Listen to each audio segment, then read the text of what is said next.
You jolt awake in a room darker than any blackouts you've ever known. No glow from a phone, no hum of a refrigerator, no traffic light bleeding through the curtains. Only the faint crackle of dying embers, pulsing red like the last heartbeat of the day. For a moment, you think something is wrong. Why would you be awake at midnight? But here's the twist. In the world before electricity, this was normal. Millions of people across Europe, from peasants in timber cottages to nobles behind stone walls, expected to wake in the middle of the night. In fact, they gave this moment a name, the space between the first sleep and the second sleep. Imagine the silence. Outside, wolves padded at the edge of fields, and the only sound inside was your own breath, the soft shuffle of someone stirring beside you. The night was not one block of unconsciousness. It was broken into two halves, separated by an hour, sometimes more, of deliberate wakefulness. What would you do in this strange valley of the night? Stoke the fire? Whisper a prayer? Slip into your neighbor's house for a quick chat? Or something more private? Stay with me, because the deeper we go, the stranger this normal becomes. And the real reason it ended may be the most surprising of all. When people in the past spoke of first sleep, they weren't describing a nap or a restless night. They meant the main opening act of the evening, the natural stretch of slumber that carried them from dusk until just before midnight. We know this because it appears everywhere, in court records, in medical manuals, even in the quiet notes of diaries. A 16th century physician might advise his patients to rise after first sleep to take a draught of water. A poet might casually mention lovers whispering after first sleep. Nobody explained what it meant because everyone already knew. This wasn't an oddity or a fringe ritual. It was so universal people didn't think to question it. If you lived in the Middle Ages, you expected to lay down soon after sunset, rest for 4 hours, then rise for an interval before drifting into second sleep. And here's the eerie part. First sleep had its own identity. It wasn't just half of the night. It was a cultural landmark with routines and expectations attached. Think about it. Today we say midnight snack or late shift and instantly know the vibe. In their world, after first sleep carried the same casual clarity. But what kind of night made this rhythm possible? To answer that, we have to step into a world ruled not by clocks, but by darkness itself. Words reveal worlds. And the way past generations wrote about sleep shows just how ordinary the split night was. Open a 17th century diary and you might read, "After my first sleep, I rose to write letters, then returned to bed until day." In French court records, defendants swore events happened between first and second sleep. Even the language of medicine carried it. Physicians advised patients to take remedies after the first sleep. When the body was calmer, the digestion slower. Notice what's missing. Explanation. No one stopped to define what first sleep meant. They didn't need to. The phrase was as obvious to them as morning coffee is to us. Literature picked it up too. In epic poems, characters often wake after their first rest to speak with gods or plot secret meetings. Novels of the 18th century casually reference a household stirring in the interval between sleeps. This linguistic fingerprint proves something important. Segmented sleep was not an exception, it was an institution. When everyone from poets to doctors to parish clerks used the phrase, it meant the practice crossed class and culture. Now imagine your life structured around those words. First sleep wasn't just a chunk of rest. It was a marker of time, as if the night itself had chapters. But what made that language and that rhythm so natural? The answer lies in the one force stronger than any clock: darkness itself. Imagine a night without escape. No streetlights, no buzzing neon, not even the faint glow of a distant highway. Once the sun sank, the world collapsed into a black wall. In medieval Europe, candles were precious. Tallow stank, beeswax was expensive, and even a modest flame chewed through fuel quickly. A single family might ration 1 or 2 candles for the entire evening. After supper, the light was often snuffed to save it. The hearth, glowing dimly, became the only beacon in the room. And that meant something profound. The dark itself set your clock. You didn't decide to stay up binging stories or scrolling a screen. Your eyelids followed the rhythm of firelight. The room grew dim, conversation slowed, and bodies yielded to the pull of sleep. But the night was long, far longer than our compressed modern schedules. In winter, darkness stretched for 14 hours or more. Sleep naturally split in two, simply because the body wasn't built to lie still that long. Without bulbs or constant artificial light, time flowed differently. Shadows didn't just fill space, they ruled it. To live in such a world was to surrender to its cadence. And when the first sleep ended, people rose, not because they were restless, but because the night itself invited it. What did they do in those in-between hours? The answer reveals a secret society of the midnight. Before the concept of bedtime as we know it, the evening in a medieval home unfolded with ritual simplicity. Supper was usually the day's final meal, eaten by firelight. Stews bubbled in iron pots, bread was torn and shared, and ale or watered wine dulled the edges of hunger. Afterward, families prepared for the night in ways that sound both familiar and alien. Shoes were pulled off, cloaks hung by the hearth, and animals, if small enough, might be brought indoors for warmth. A peasant cottage was no fortress of privacy. Space was tight, and the whole household often slept in one room. Bedding ranged from straw pallets to wooden box beds lined with wool or furs. Sheets, if they existed, were rough linen. In wealthier houses, servants carried braziers of hot coals to bedrooms, a dangerous luxury against the winter cold. As the room dimmed, conversation slowed into murmurs or prayers. People tucked children close, piled blankets high, and waited for the first wave of drowsiness. Without clocks, nobody checked the hour. The rhythm was set by darkness. And once the fire was banked low, sleep arrived quickly. But this wasn't a straight plunge into 8 hours of rest. It was only the first act. And when that first sleep ended, something remarkable began. A whole second life hidden in the middle of the night. If the sun ruled the day, the hearth ruled the night. It wasn't just a cooking fire. It was the anchor of survival. In cottages of wattle and daub, heat seeped out quickly, so the glowing coals in the fireplace became the family's lifeline. Before sleep, someone would rake the embers into a compact pile, covering them with ash so they smoldered slowly until morning. That dim red glow was the only night light most households had. Beds themselves tell us much about the culture of sleep. Peasants often slept on straw pallets laid directly on the floor, sometimes shared with livestock to add warmth. In colder regions, box beds, wooden enclosures with sliding doors offered insulation. Crawling into one felt like climbing into a small wooden cupboard, trapping body heat but also smoke and smells. Families layered rough linen sheets, wool blankets, and heavy furs. In noble households, feather mattresses and canopies added both comfort and display. Privacy, however, was rare.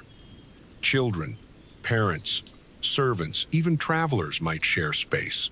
To modernize, it seems cramped, but in their world, warmth meant survival. The hearth and bed together defined the rhythm of night, a warm cocoon against the cold and dark. Yet even this sanctuary was temporary. 4 or 5 hours later, most people stirred awake, not in panic, but in expectation. The first sleep was ending. The interval of the midnight watch was about to begin. Hours pass. The fire slumbers beneath its ash cover. The room cooled. And then without alarm clocks, bells, or buzzing phones, you stir awake. Not restlessly, not with dread, but as if guided by some inner tide. This moment was so predictable it carried a name, the end of first sleep. For most, it came after 4 or 5 hours, just before midnight in winter, sometimes later in summer. The body rose gently out of slumber, not groggy but alert, ready for a quiet interval. Doctors of the 16th and 17th centuries even wrote that this waking was the most balanced state of the day. Digestion slowed, the mind clear, the body calm. Parents expected it, couples expected it, farmers, priests, and nobles alike expected it. Unlike modern insomnia, there was no panic. Waking in the dark wasn't a failure. It was the design of the night. This interval was a gift, a second chamber of time that belonged wholly to those awake. But what did they do with it? The next hours, known sometimes as the midnight watch, were filled with small tasks, private prayers, hushed conversations, and sometimes secrets that never made it into daylight. The first sleep had carried them to midnight. Now came the strange business of the in-between hours. When first sleep ended, the house did not roll over and drift back. It stirred. Someone always had a task waiting in the midnight watch. The fire was the first concern. Coals buried under ash needed to be stirred back to life. A glowing ember could mean warmth till dawn. A dead hearth meant shivering children in a long, miserable morning. So one member of the household, often the father or eldest child, rose to prod, rake, and feed the flames. But firekeeping wasn't the only duty. Families used this interval to check animals penned indoors or tethered close to the cottage. Milk cows might be shifted, goats watered, chickens secured against foxes. Grain might be stirred in its bin to keep it from clumping in the damp. These were quiet, necessary labors, done in whispers and half-light. And because candles were expensive, people often worked by the faint glow of the rekindled fire. The darkness pressed close, but hands knew the motions. What strikes us today is how natural it seemed. This wasn't up in the middle of the night. As we dreaded, it was simply part of life's rhythm. Task done. People often returned to their beds, not to end the night, but to enter the second act of sleep. Yet for many, this hour held more than chores. It was also the time for whispers, prayers, and secrets. For many, the midnight waking wasn't only about chores, it was also about the soul. In a world where faith framed every hour, the quiet space between first and second sleep became a natural time for prayer. Monastic communities had long set the rhythm. Benedictine monks rose for matins, the night office, often chanted around midnight. Their discipline echoed outward, shaping the culture beyond monastery walls. Ordinary laypeople, hearing bells toll faintly in the distance, often whispered their own prayers in bed. Households might kneel together by the fire, reciting psalms or prayers for protection. Others prayed alone, seeking forgiveness or guidance in the stillness. Darkness gave the moment an added weight.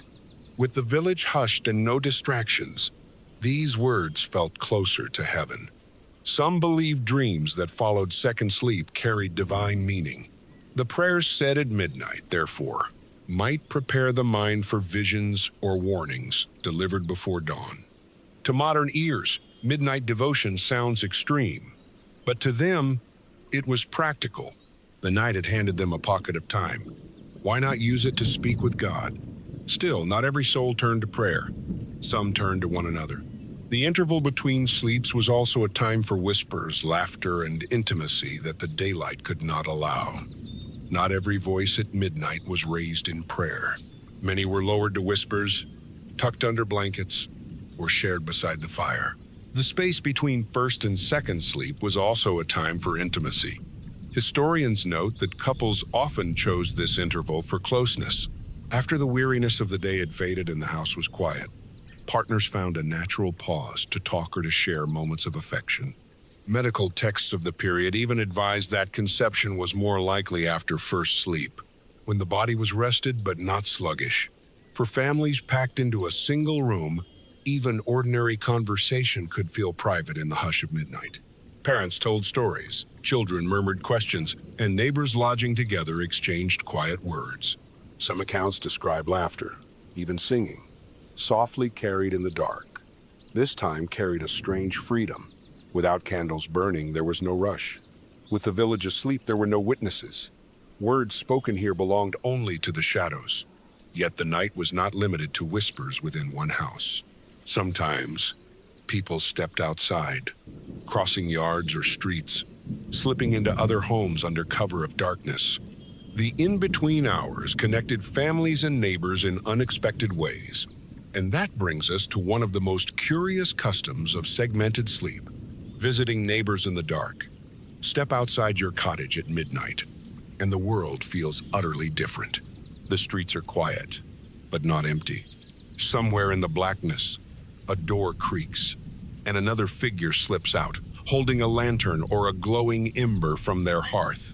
You're not alone. Neighbors also stirred between sleeps, Records from early modern Europe mention visits after first sleep, where men called on friends, or families shared gossip across the lane. Sometimes these were practical, checking on animals, fetching water, or borrowing embers to relight a fire. Other times they were social, even conspiratorial. The privacy of night offered a cover for conversations that daylight would expose. Think of it as a midnight village hour, when the whole community briefly breathed awake. Small tasks got done, but so did marriages arranged, debts whispered about, or secrets shared. In a society without coffee houses or late-night taverns, these stolen hours were their equivalent of an after-hours meeting. Of course, the risks were real. Dark alleys carried thieves, and forests just beyond the town's edge held wolves or worse. But many still ventured out because the in-between time was accepted as safe enough, ordinary enough to use. By the time neighbors returned home, the body was ready again for warmth and stillness. The second act of sleep was waiting, but before they surrendered to it, one last mystery filled the midnight pause: dreams and the meaning they carried. To a medieval mind, dreams weren't random flickers of the brain. They were messages. And when you split the night into two halves, dreams themselves gained structure. The first sleep often ended in a light, vivid dream that lingered into waking. Rising at midnight, people sometimes discussed what they had just seen, comparing visions, seeking meanings, or whispering prayers to protect against nightmares. Then, after prayers, chores, or talk, they returned to bed for the second stretch. It was that second sleep that carried the weight of prophecy. Physicians and philosophers wrote that the body, purged of food and settled into deep rest, opened the mind to truer visions. Dreams from second sleep were said to be clearer, more reliable, even divine. Some believed they revealed guidance for crops, omens for marriage, or warnings of illness. This cultural weight meant that the time between sleeps wasn't just practical, it was spiritual preparation. People might pray deliberately, hoping their next dream would be favorable. Others recorded dreams in letters and diaries, treating them as a second kind of memory. Imagine your own night divided like this. A first dream discussed over the fire, a second dream awaited like a letter from another world. The night itself became a two-act play of visions. But after these waking moments and whispered hopes, there was no avoiding the pull of the bed again. The second descent into sleep was deeper, warmer, and often safer than the first. The fire has been stirred, the prayers whispered, the whispers shared. Slowly, one by one, people returned to their beds. This was the beginning of the second sleep, a descent deeper and heavier than the first. Unlike the first stretch, which often ended in light dreams and easy waking, the second was designed to carry you to dawn. People described it as warmer, thicker, more enveloping, as if the body had already shaken off the day's dust and could finally collapse fully. Doctors of the period believed this second sleep was when the body truly restored itself. Muscles relaxed, digestion slowed, and dreams sank into deeper waters for those who prayed or reflected at midnight. The second sleep could feel like receiving an answer, a continuation of what had been set in motion. Safety mattered too. In the depth of night, after neighbors had returned and animals secured, the village settled into silence again. The sense of exposure passed, and families could rest without interruption. By the time dawn broke, the second sleep had carried them through the darkest hours. People woke not confused but refreshed, as if they had completed a ritual. For centuries, this rhythm was ordinary, but it didn't always look the same. The length and quality of two sleeps changed with the turning of the seasons, longer in winter, shorter in summer. The cycle of two sleeps wasn't fixed in stone, it bent with the seasons. In winter, nights stretched on endlessly. In Northern Europe, darkness could last 14 or 15 hours. No one could realistically sleep that long in a single block. The body naturally broke it into two halves, with a broad valley of wakefulness in the middle. First sleep might begin soon after supper and end around midnight, leaving hours for prayer, chores, or visits before second sleep carried people toward dawn. Summer, however, told a different story, with daylight stretching far into the evening and returning early. The interval between sleeps often shrank or even disappeared. Farmers finishing work at dusk sometimes went to bed later, compressing the night into something closer to the continuous rest we know today.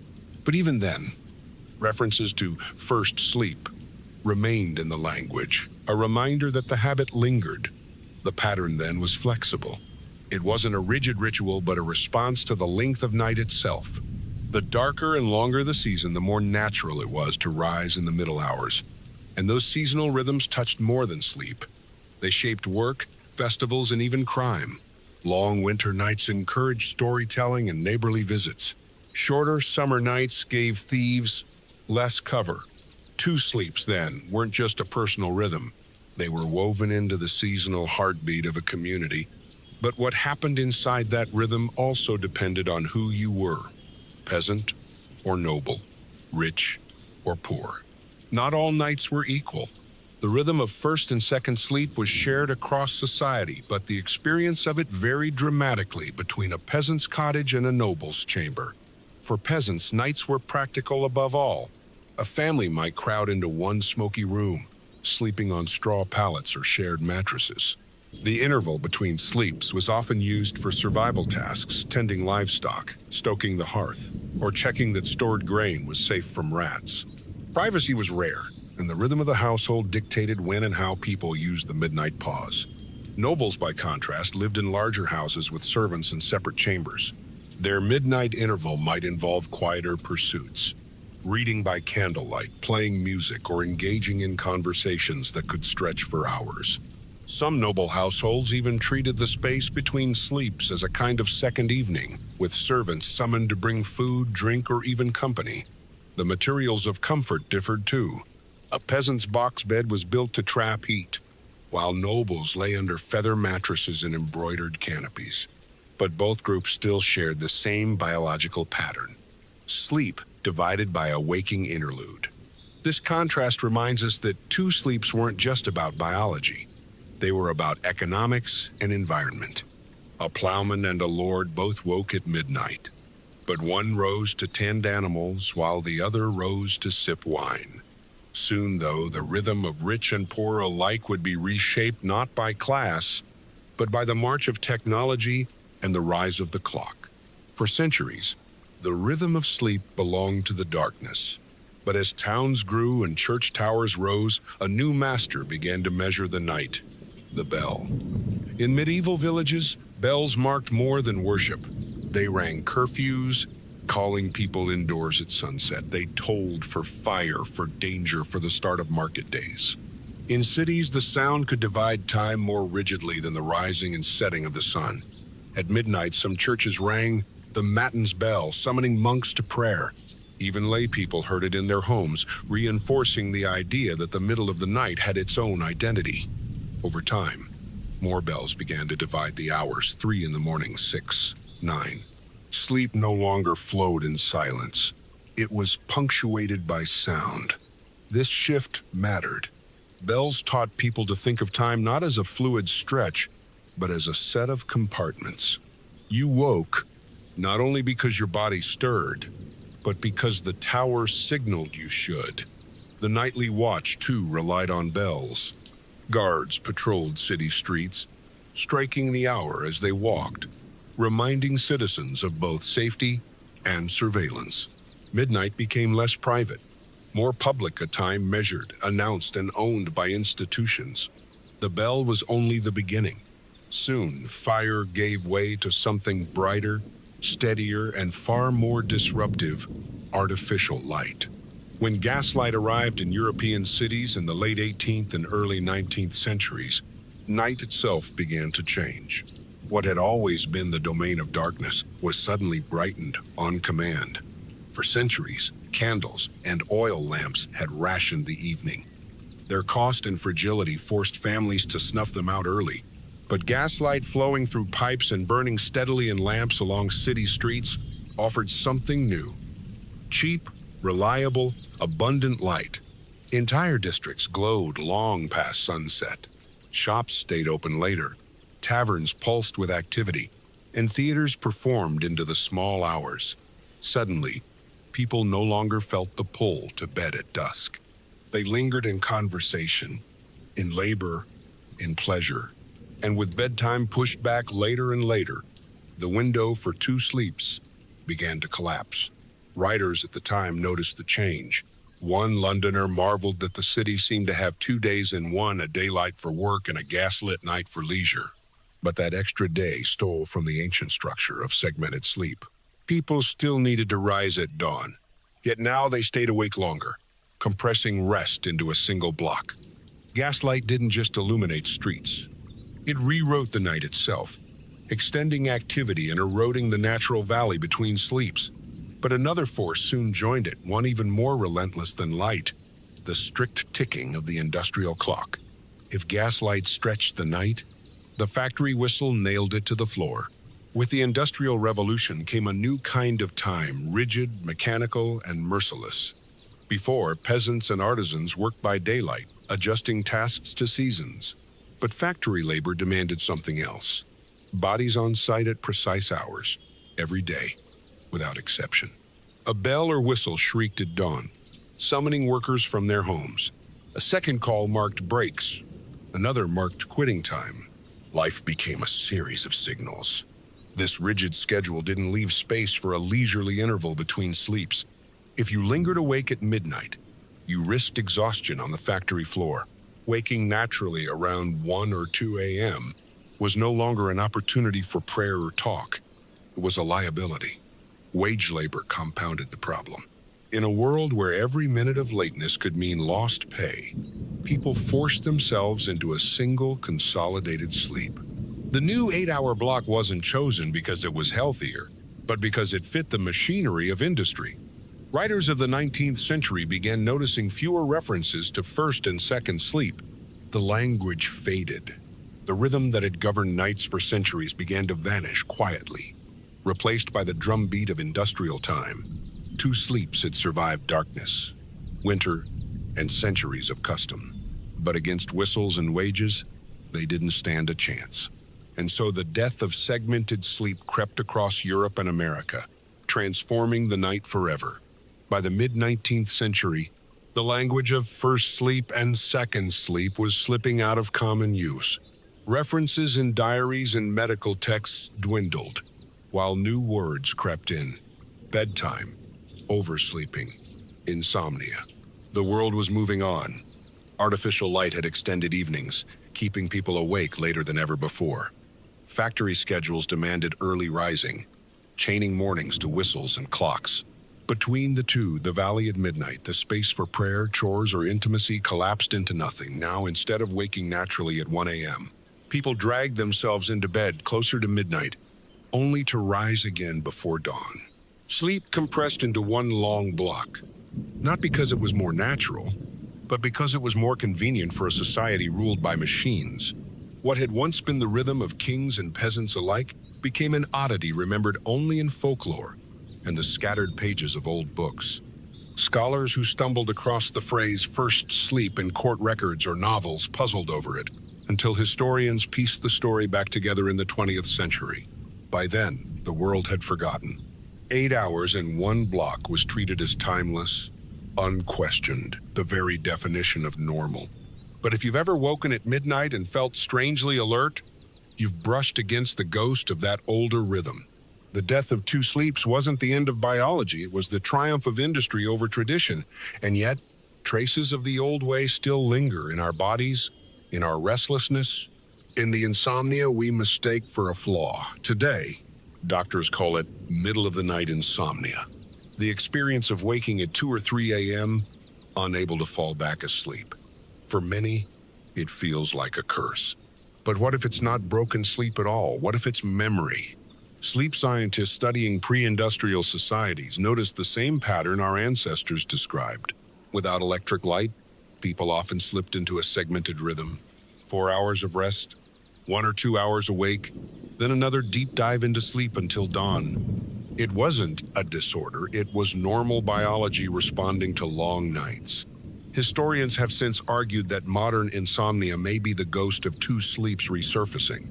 Your body, free from glowing screens or relentless schedules, sometimes reverts to the older pattern.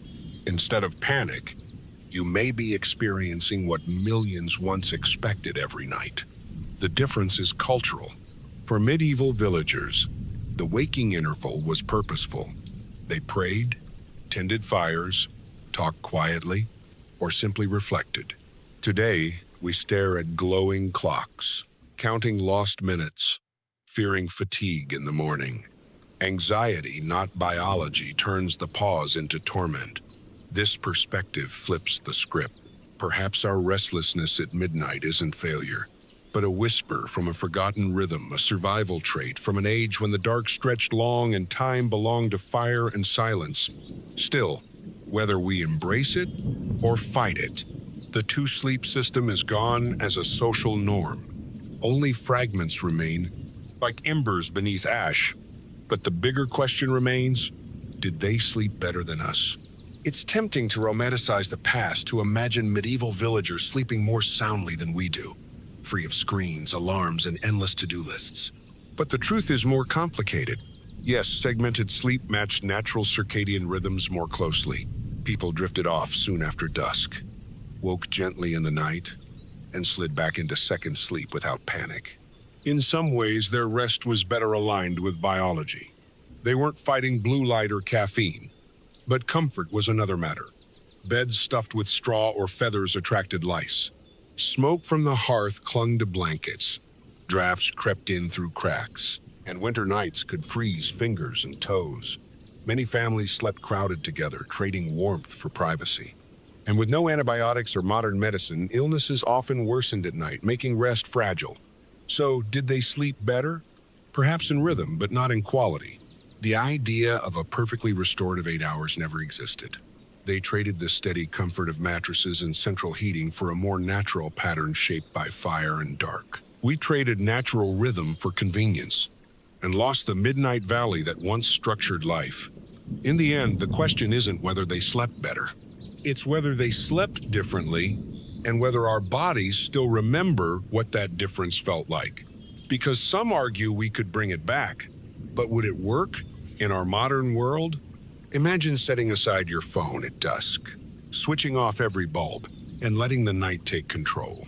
Could you fall back into the rhythm of two sleeps? Some experiments suggest yes. When modern volunteers live without artificial light, their sleep often splits naturally. They go to bed early, wake around midnight, then drift back into second sleep until morning. The body seems ready to return to the old rhythm when freed from glowing screens and strict alarms. But culture makes it difficult. Our workdays demand sharp starts. Our evenings overflow with entertainment, and our cities glow with light long after sunset. Few,